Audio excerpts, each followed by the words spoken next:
Jude chapter 1 and verse 6 reads, "And the angels which kept not their first estate, but left their own habitation, he hath reserved in everlasting chains under darkness until the judgment of the great day."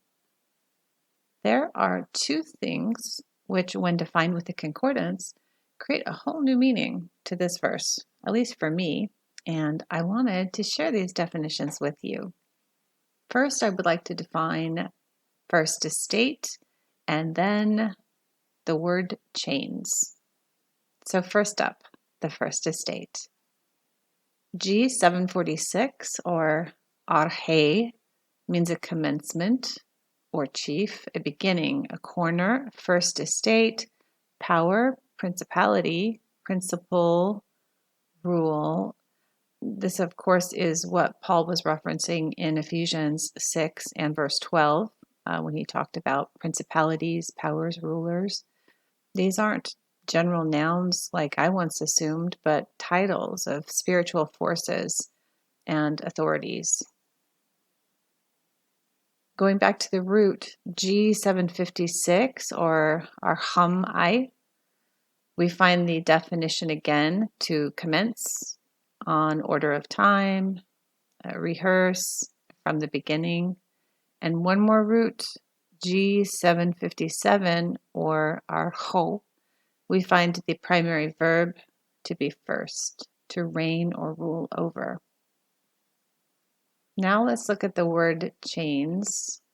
G1199 or desmas has a rather interesting definition. As you'll see here, it says a band, that is a ligament of the body, a shackle of a prisoner, an impediment or disability, band, bond, chain, string.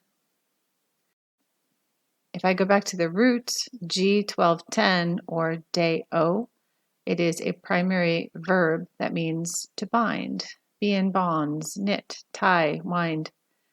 So these everlasting chains under darkness, they sound like a body, a human body, an angel stuck in a human body, like a prisoner stuck until the great judgment day.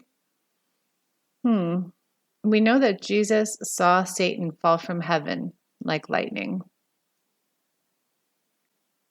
And we know from chapter 28 of Ezekiel that Satan was a karchrov, or cherub, as we might know the word, before the fall, when he left his first estate, when he left the beginning, the hierarchy of God in the heavens.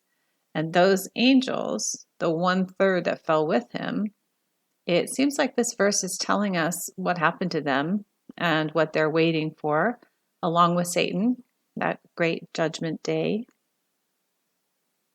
As we live in concordance with God's word, we must keep patient and faithful as we too wait for that day and for the new heaven and the new earth. Until next time.